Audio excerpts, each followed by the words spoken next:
If he's going to hit one of us, I wanted him to hit me.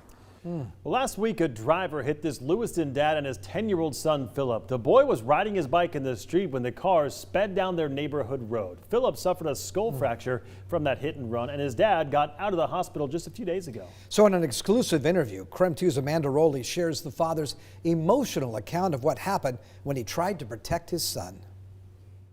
This is the street where a driver who was under the influence hit 10-year-old Phillip, who was riding his bike in the street.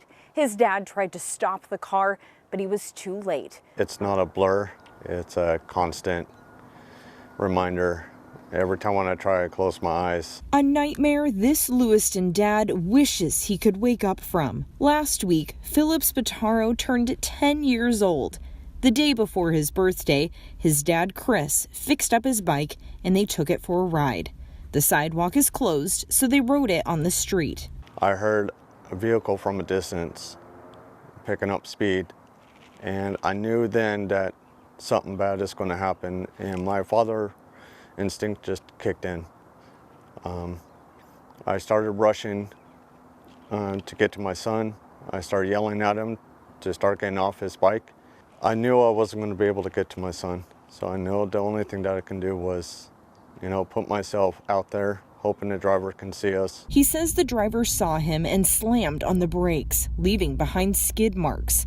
But the car did not stop. It knocked Chris into a parked car, back onto the roof of the suspect car, and flipped into the air. Once he got up, Chris saw the car drive off and his son lying on the ground. My greatest fear as a parent really kicked in when I saw my son laying there,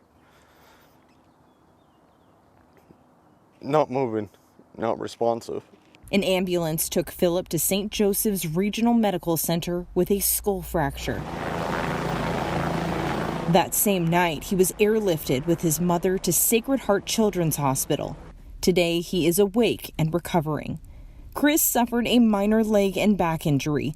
He's stayed by his son's side every day. I'm trying to stay strong for Phillip. He's really a strong boy.